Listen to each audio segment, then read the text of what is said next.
Peace and love, y'all. Hello and welcome to another moment of stillness. My name is Itai. I'm back home here in New York City, coming to you live from Washington Square Park. It's been a beautiful homecoming. This is the only place I've ever lived, and it's so good to be back in touch with the spaces that I know and the people that I know. Lena is here all the way from Halifax, Nova Scotia.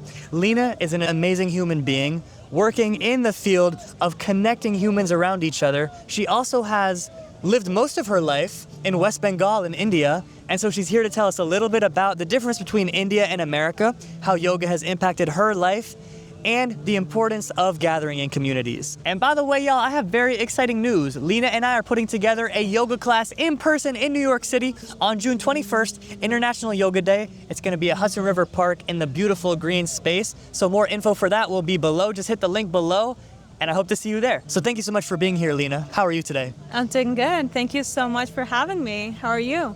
I'm wonderful. So for everyone listening who has not met you, what do we need to know about you? That's a very interesting question to start off with. I am Lena, and I grew up in India all my life, and I moved for uni to Canada, and I think that's a big part that people need to know about me, because I think growing up in India, I have been raised in the more traditional and spiritual culture.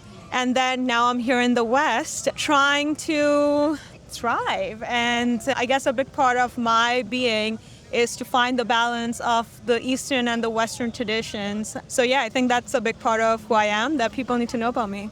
And what has yoga done for you personally to improve your life, may I ask? Yeah, I think with yoga, I have found a sense of peace within me, something that often I think just growing up, again, goes back to my upbringing. Growing up in India, there was a lot of things that we saw as the right thing to do and what's a wrong thing to do.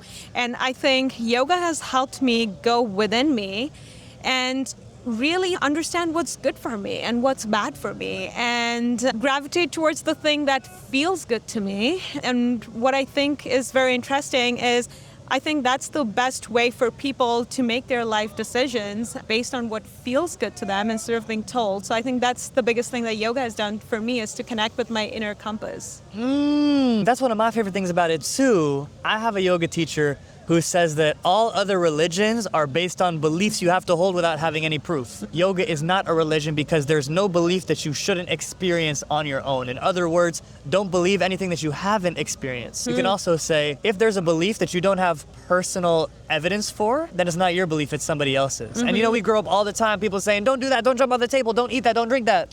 And we take their word for it because what else are we gonna do? Out of fear and out of trust in them, we don't make our own decisions. Yeah. But yoga teaches us to be so subtly in touch with our body that we can listen to our body whisper so we don't have to hear it scream. We can know what our body needs and what it doesn't like very much. So that's so true. I totally agree with that. And I thank you. So my next question is, since you spent the first half of your life growing up in West Bengal in the beautiful city of Kolkata in India, what do people who only have ever lived here in America, in Canada, what do they need to know about yoga that's probably not taught here? I think the yoga that we do a lot in the West is more focused on our body, asanas. And I think that is a great way to get started, is to build a connection with our body. But I think yoga goes beyond that. Yoga is a way of living, service to others, yoga through our work, yoga through meditation. I think that is something about yoga that we could learn a bit more about West, is the different forms of yoga in addition to the physical aspect to it. I totally agree. And so, if you could deliver one message to the yoga teachers who miss these deeper aspects of yoga, what is a technique or a mindset that you could introduce to them that might change the way they think about it? For me, it's been reading the Bhagwat Gita that's opened me up to the different ways of yoga. Sri Krishna talks about the different path to connecting with Source. And reading Bhagwat Gita has helped me choose my way to the source, which is bhakti and karma. Those are my focus of connecting to Source. And I think the Bhagwat Gita would be a very good place to start if someone wanted to get a deeper understanding of other aspects of yoga. For someone who has no idea, what is the Bhagavad Gita? So Bhagwat Gita is one of the most popular Hindu scriptures, and it is essentially talk between Sri Krishna, who a lot of us consider as our prophet, and a warrior, Arjuna. And they are in this battlefield, Kurukshetra, and it is a conversation between Sri Krishna and Arjuna where Arjuna feels a bit scared to go and fulfill his duties because the people that he was about to go and fight against were his teachers, his masters, his cousins, but he also had a responsibility to go fight the war for his kingdom and his people. So he was very scared and very anxious. And that's when Sri Krishna comes and talks about the different aspects of yoga, connection to the source. And I think the beauty of Bhagavad Gita is, in the end, Sri Krishna tells Arjuna, now that I have told you and imparted all this wisdom, it's your choice. What do you want to do with it? And I thought that was the most beautiful thing about the Bhagavad Gita, is that you have that choice given to you by the prophet to do what you want based on the knowledge that you have. Although this is no war setting, it is a storytelling for the internal war that we face in our day-to-day lives and the anxiety that we feel. So I think anyone who reads the Bhagavad Gita sees themselves in Arjuna, which is the most beautiful part. Wow, that's so well said. That is such a perfect explanation. And so you took Krishna saying to you, you can do whatever you want with the Dharma, with this knowledge, and you've chosen Karma Yoga, the yoga of action. Am I correct? Yes.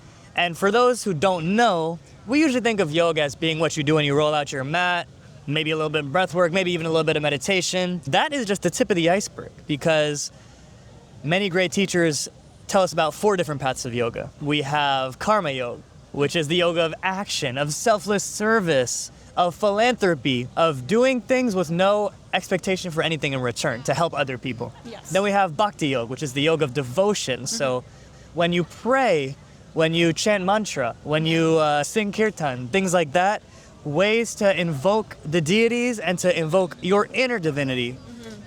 Then we have Jnana Yoga, which is the yoga of wisdom, of reading all the books you can, of studying under all the masters that you can, so that your brain can become so big that it will take you to this higher state of being, which we call yoga.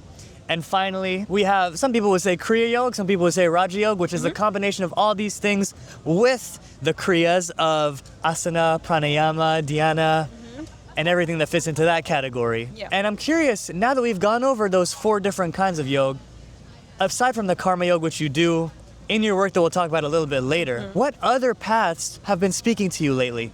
I think when I started, I gravitated towards Karma Yoga a lot. And as I've spent the time reading the scriptures, that would be the Jnana Yoga, I've picked up on Bhakti Yoga. And I think it's very fascinating because I think Karma Yoga fulfills the masculine in me and Bhakti Yoga fulfills the feminine in me. So Bhakti Yoga is almost my intuition telling me what I should do. And Karma Yoga is putting myself to go and do that.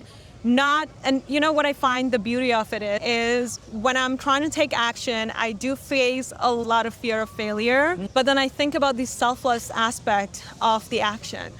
And that's what gives me the courage to act, because it's not about me. The spotlight isn't about me. Even if I fail, I have to try to do this for other people. And that has helped me in my personal growth as a human. It's made me more courageous. So I think I would say a combination of bhakti and karma is where I find my sweet spot, yeah.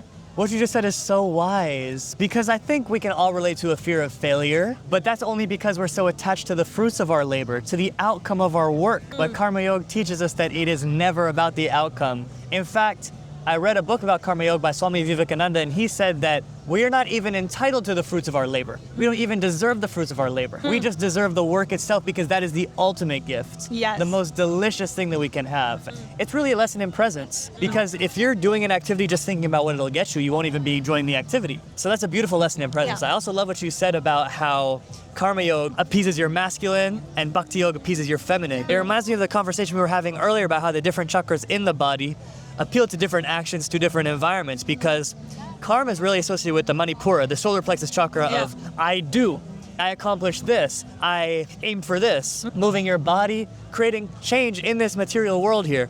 Whereas the second chakra, the sacral chakra, is more about I feel, and Bhakti Yoga is the most connected to feeling. It's less about just what you do And in New York City, in this Western culture, there's a lot of emphasis on your feelings don't matter, you just have to show up and do what you gotta do, right? But it's so important to be in touch with that feminine, with the emotional waters, to say that the whole point of life is this feeling. That feeling that we get during Bhakti Yoga is this unconditional love, is this pure surrender, and that is a feeling that can heal all. I mean, there are now studies about how that can cure disease in the body, and a great scientist to look to for that research is Joe Dispenza. I love Joe Dispenza, yeah. Speaking of Dr. Joe, Yeah. we were just talking a little bit about the balance between East and West. Could I ask you a question before we go into that? Go ahead. I think it's very fascinating that you talk about the different chakras. Yeah. When I do a lot of kirtan, I do feel it in my heart as well. Is there like different yogs specifically exclusively connected to different chakras, or could we feel them in our different, like same path, but in different chakras that it resonates with? Well, in asana, this is definitely true. There are different shapes that we can make with our body that bring energy to different energy centers in our body. So if you're looking to target the heart chakra, which many people say is the master key chakra that connects the bottom to the top, then we can do things like opening our heart through back bends, through melting heart pose, through wheel pose. And if we want to look more at the lower chakras of the Manipura and the sacral chakra, everything in your stomach basically, then we can do things like hug our knee into our chest, or do wind removing pose, massage our abdomen, things like this. But I think that when it comes to things that are less focused on the Annamaya Kosha, the physical body, I think that every chakra is involved in a certain way. And this is just based on my experience, based on what I feel. The theory might say something different, but one chakra is never enough. The goal of any yogi is to get them all harmonizing with each other and moving together. And so if you have a blockage in one, then the system is backed up pretty much. And so I totally understand what you're asking about why is it that in kirtan I can feel it down here and I can feel it up here. I think that what you're feeling is energy moving up your body. In yoga we talk about this kundalini energy, which sits at the base of our spine, as the base of our sushumna nadi, which is the central energy channel of our body that lays dormant unless we unlock it through the practice of yoga. And when we practice kirtan, we're usually sitting just like we're sitting right now, with our butt on the ground, with our legs crossed, and we feel this energy rising up our spine from our Muladhara all the way up to the crown of our head. I hope that answers your question. Yes, it does. You were asking something about our conversation about Joe Dispenza? Yes. Okay, we're talking about chakras. Yeah. A lot of people here in New York will be like, y'all are telling stories, that's magic, it's not real, show me the receipts, show me the clinical trials, show me the science, right? And Everything needs to be seen and measured to be true. this is what a lot of people believe here. Yeah. And in a way, it connects to what we were talking about earlier, where you should not believe something unless you experience it. Yeah. I think the mistake that science makes is that it exchanges a visceral experience, a personal experience, with a published study. Yeah. And so we tell ourselves these stories of thinking, oh, well, scientists say this, so it must be true. And I don't want to knock science. I think science is so important. The advances in Western medicine are incredible. And, you know, it used to be that you broke your leg and you would die. That doesn't really happen anymore. No. It used to be that you got hit by a car and it was just a matter of time. But now if you're rushed to a hospital, you can be saved. Yeah. Western medicine is very good at treating acute injuries like that. But when it comes to chronic issues, when it comes to psychological issues, there's still a gap there. And so we were talking a little bit earlier about what is the middle ground between the Eastern practices and the Western practices. And I want to ask you, how do you imagine an idealized future where these two hemispheres can marry? This is a very important question in a very important time, because I think we live in a world that's predominantly masculine. But I also think we live in a world that is slowly starting to recognize the importance of the feminine. I think that goes back to the East and the West. Fascinating that you were just talking about the Western medicine, just going back to that for a little moment, is one thing that I heard Deepak Chopra say that opened my eyes is a giraffe doesn't know that it's a giraffe. Only humans know that it's a giraffe. And the beauty of that saying is that we think we're so convinced that is exactly what a giraffe is, but to itself, it's so different. And I think that's our egoic mind, that's our masculine that tells us that the way that we see things is the only way to be. And so I think with the rise of Western medicine, because it's done such incredible things for healing human health, we as collective have decided that's the only way to heal ourselves. But I think Western medicine is great at curing the symptoms, but sometimes we lack curing our root cause. And I think our psychology, our connection to spirit play a big role in our physical health. That could actually stop the symptoms from showing up in the first place. And to go back to that, I think for us to really get in touch with our body to the point where we can intuitively heal ourselves, understand what we need, even before we get to that point of disease, is we need to be in touch with our upper chakras. And that can only come from opening up our lower chakras. And I think what opens up our lower chakras is the modern medicine, is the Western way of living, where we do great at surviving. We're the best at building human civilization, organizing a city to the point where we know which bus will come at what time to get us where. It's incredible if you think about that. From no other species in this world can do that other than humans. And that is because we're great at surviving. But what we're also great at is connecting with the spirit. And I think the Eastern cultures have mastered that in the past. And where we are at today, especially in our Western civilization, is to connect with our upper chakras. That can come from integrating the things that were practiced in the Eastern tradition from a very long time. So yeah, does that answer your question? Yes, I've never heard it explained like that, where the Western lifestyle lends itself more to the lower chakras and actually purifies them because you have no fear of death. Yeah. But the Eastern lifestyle lends itself more to the higher chakras because you can understand the interconnected nature of everything. Mm-hmm. You can understand what your obligation is as a human being. Yes. That's so beautiful. Yeah. And you know what I think it's so fascinating is I don't know if it is good for people to be so connected to their upper chakras until they have connected to their lower chakras. Because in the human incarnation, we do predominantly live in the physical world. So there's benefit to mastering that first before we start questioning death and start understanding the human existence, because those things can get very dark and deep if we haven't really fully integrated our lower chakra energies. That's so wise, and also something I've never heard said, but it's so true because this human body is a gift. Mm-hmm. And although it's not all there is, and many people get stuck in thinking that this material world is everything, when we do dhyan, when we do these different kinds of meditation that activate our higher chakras, we realize that there's a part of us that will never change. That's the part we're getting in touch with, is our immortal selves. Yes. You could call it the spiritual selves or the metaphysical selves, but yet here we are in this body. Is it not a waste of the body to ignore its beauties and to ignore its power and to feel the sensory pleasures of touching this grass, of smelling a flower? I think where a lot of people lose themselves is they become so obsessed with the lower chakras that they start overeating. Yeah. They start turning to things like casual sex. Yeah. They start to care about consuming and consuming more than expanding. Mm-hmm. They get heavier and heavier instead of lighter and lighter. Yeah. So let me ask you, when is it the time for somebody to understand that, okay, it's time for pratyahara, it's time to withdraw from these senses so that we can go somewhere else and we can travel the cosmos? That is a beautiful question, because you know why? There is no perfect answer to that. I think it's very complex and it depends on people.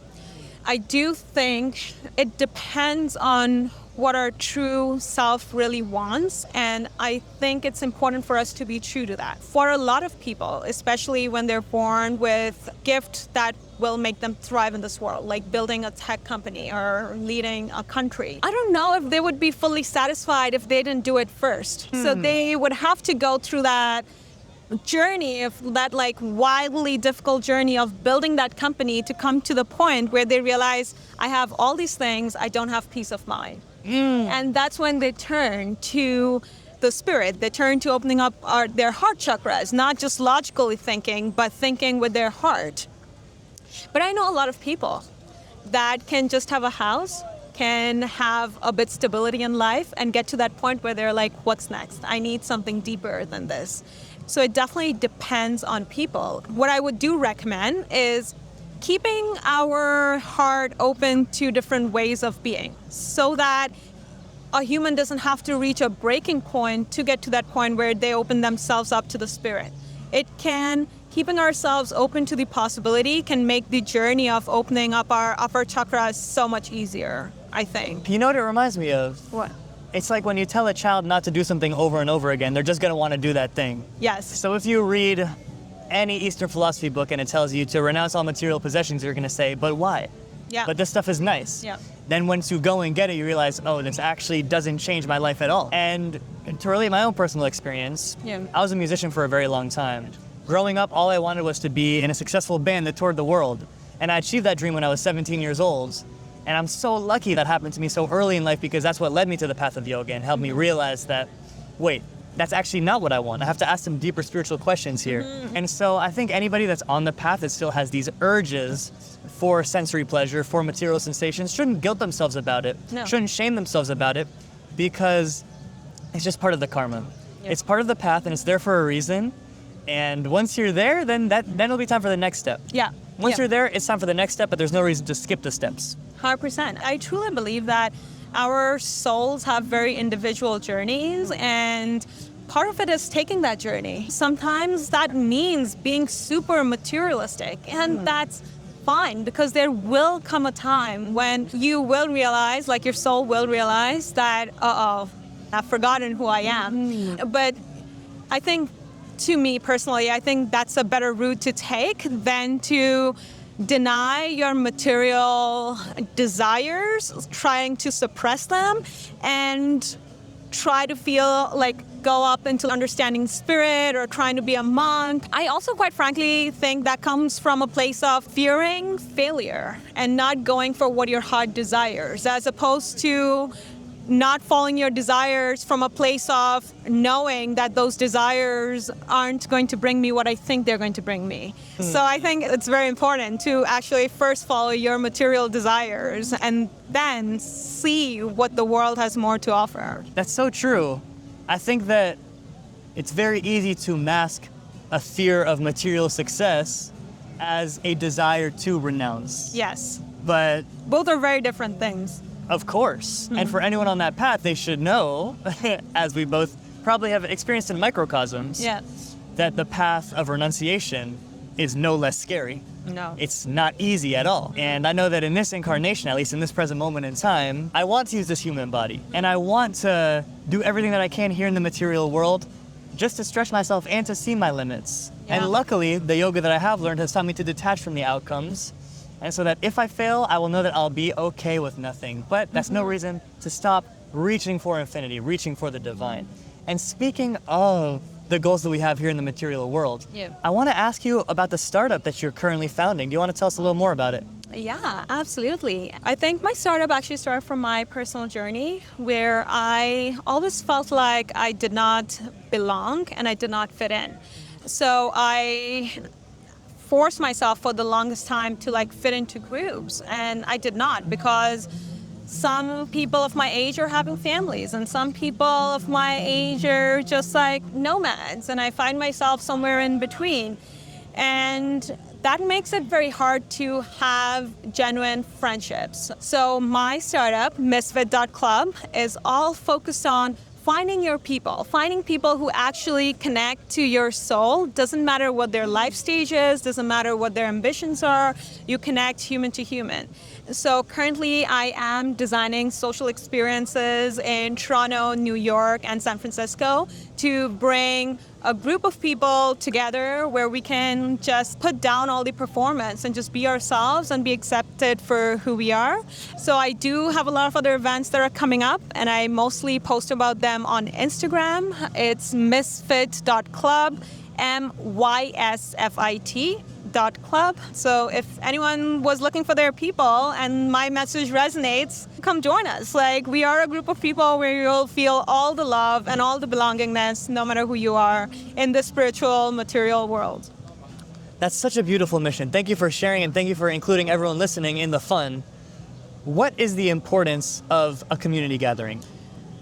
Healing has to happen in community is what I've realized. I think showing up in a community, showing up as your imperfect self and being accepted for that imperfect self opens up an amount of self-love and acceptance that no amount of matcha and hot yoga can bring, quite frankly. So I think community is extremely important for collective healing, but also for us to love ourselves for just who we are. And what would you say to someone who says, I'm an introvert, I have social anxiety, I feel so much more like myself when I'm alone, I need my alone time? I would say you probably haven't met the right people yet. People who love you for who you are, and people that you can just share your weird hobbies. I don't know what that is, and still just be loved. For example, having this conversation with you, Itai. There are very few people in this world I would have had this conversation with, but because I started showing up as my true self, someone who believes in the spirit world while working in the tech world, which is just like a world of very logical people, has helped me meet my people that I can have this conversation with. And I would feel anxious around a lot of people to have this conversation with. So I think that social anxiety can go away when you're with the right people, but it does take a lot of courage to show up. So I wouldn't be too hard on yourself. Take some deep breaths, show up. Show up even if you feel like you're very awkward. It's fine, you're just learning. Showing up in social settings is actually a skill just like anything else. And the more authentically you'll show up, the more authentic people that actually resonate to your frequency are going to come into your life, and you will find your community. Doesn't matter who you are, what you like, what your life stage is. Wow, that's so well said. And I think it's such an important mission because looking at our generation, Gen Z, Yeah.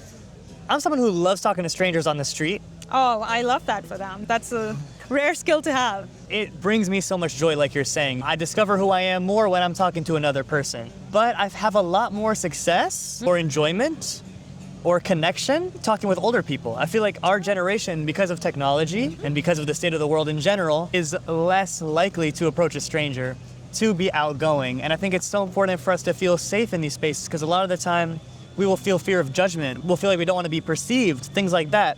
And so I commend you for creating a space where people can gather and be together. I think that's so important. Yeah.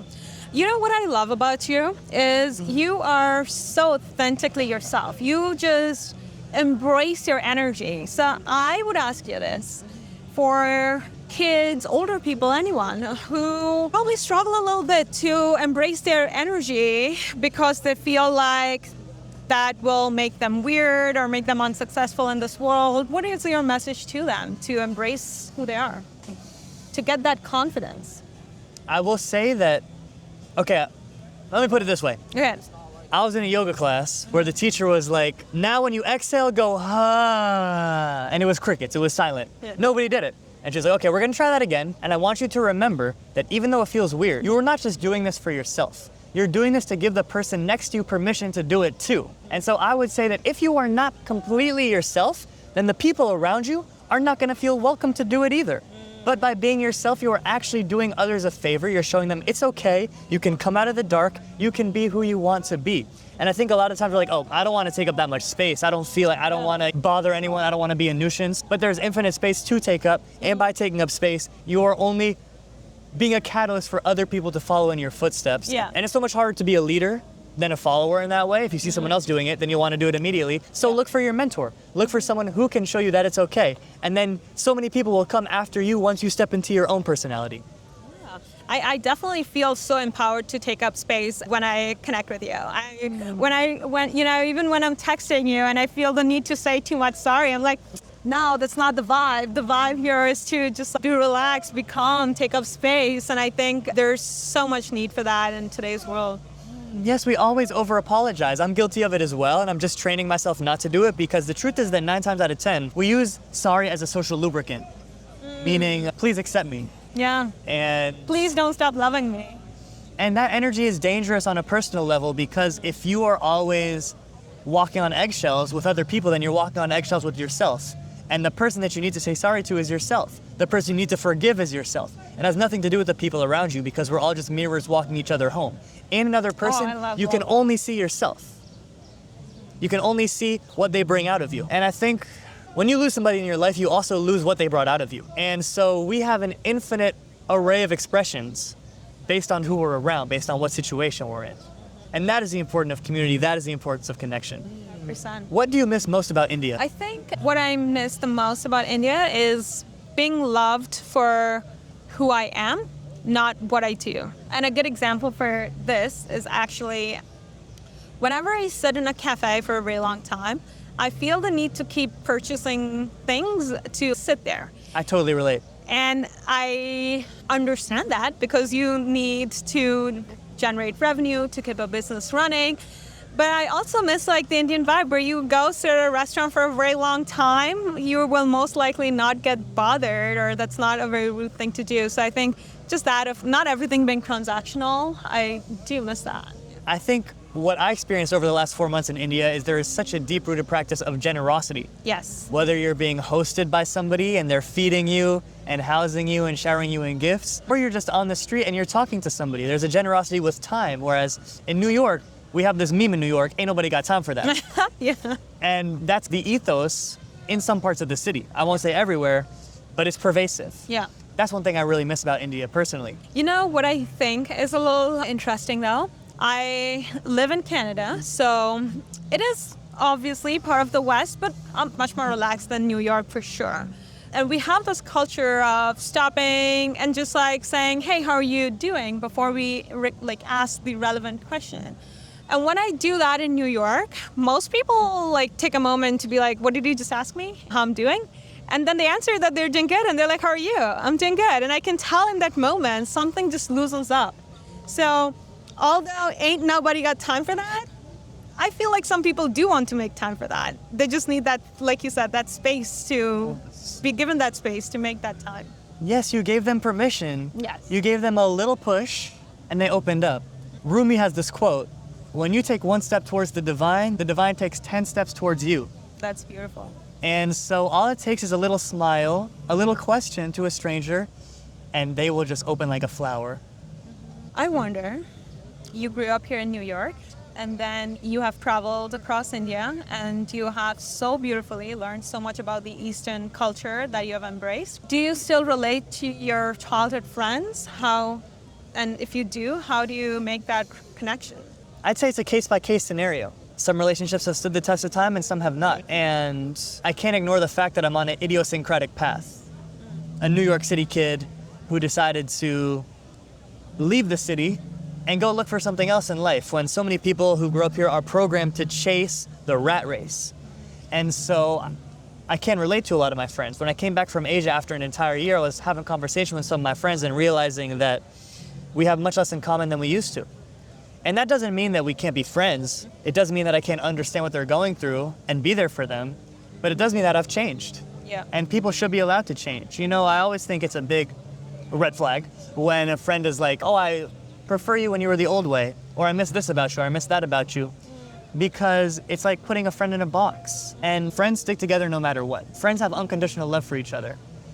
And there is this underlying transactionality of growing up here where maybe we only hang out together because we smoke marijuana together. I had a few friends like that before I got sober. Yeah. Or maybe we only hang out together because we are working on this project together. I had a few friends like that. And now that I'm in touch with myself, in touch with my intuition, I'm able to see who my true friends really are because I know that I can show up with them in any way. I can ask them for help. I can be with them on a bad day and feel safe and feel comfortable. And that's attracted a lot of new friends to me. When I was traveling, I met so many beautiful angels that I hope to stay in touch with for life. But when I'm so nomadic and I'm only staying in one place for a week at a time, it can be hard to form deep relationships. Yeah. It's more challenging to have a deep relationship, to have a long-standing relationship. So now that I'm back home, that's a big goal of mine, is to nurture these plants that I planted many years ago that have now sprouted into big towering trees. These are the relationships that will nourish us. There's this great podcaster named Esther Perel. She has this quote where she says, everyone today has 100 friends, but not one to feed their cat. You know, we're all kind of at this level of intimacy where it's friendly, it's conversational, but how many friends do we all have that will help us in hard times? And those are the friends I'm looking for now. To answer your question, I still feel that in some of my friends, and I feel more drawn to that energy in new friends now than ever before. I love that. I relate to that very deeply too. Something I think about often is obviously I'm Indian, so weddings are big for us. And I'm like, who are my friends who would ever make the time if I were to ever get married to show up to my wedding? And very few, probably like one. And I want that to change. And that's because, like you said, there are a lot of seeds that I've planted, but they've never sprouted. And I think friendships are so important. We often I don't know about you in the West. When I grew up in the East, although we have a more collective culture. I don't know if we were very encouraged to embrace friendships as like very important things. And that's probably because most of our close people are our family. But now I realize the importance of friendships beyond that, like very different types of people you can connect with and people that you're not necessarily related by blood, but just by love to show up for each other. That's a really interesting thought, and it's a good question. I think that it is a little bit different here, particularly because I think everybody who I knew growing up in New York City went through an angsty teenager phase where they felt way more understood by their friends than by their family.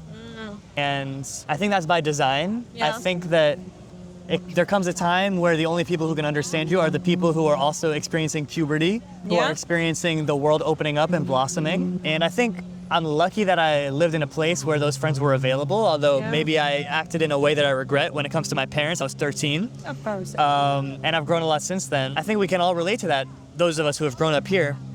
But I definitely came back around to my family once I came of age and I realized that's the most important relationship in my life. And friends are very important, of course, but friends can be chosen and family cannot. Yeah. And everyone has a different relationship with their family. Unfortunately, a lot of people don't feel safe around their family.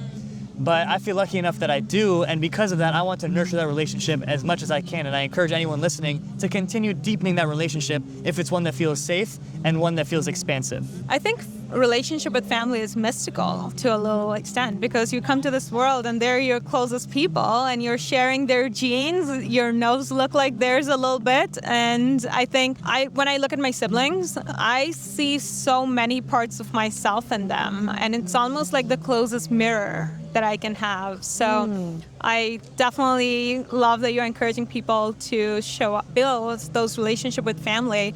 And me, for my people who grew up in the East, I would say embrace your friendships. Embrace the ones that love you for love and not just for your mystical connection. I think both are important and both need to be nourished. Speaking of family, in India, in your family, is ancestral tradition kept alive? How much do you know about your deep ancestry? I know. My story is a little interesting, and I don't know if that's reflective of the general story. My parents had me when they were quite old, so I was not an expected child. So what that meant is I only saw one of my grandparents, and that's all. And I have very little memory because they passed away when I was very young. I don't know a lot about their stories, that's why.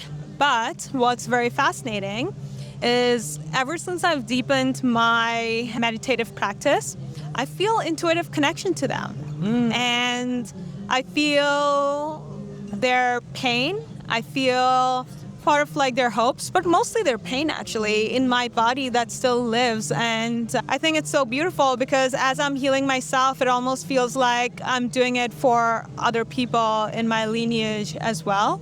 An uncle of mine, actually, interestingly, he passed away before I was born. And I still feel him. I know what it is to experience him, and I don't know why. And I went and asked my parents a few things, and they were like, how do you know these things? And I was just like, I don't know, I just know. So I think like ancestral wisdom, although it didn't get shared to me in the physical world, I've definitely felt connection with it in my spiritual world.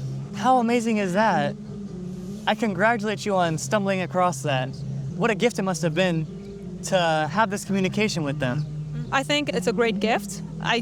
For anyone who's experiencing this, I do want to say it is also a very painful gift at times. So it's a blessing in disguise for me especially because I think my ancestors grew up in a country that was going through a lot of war and colonization.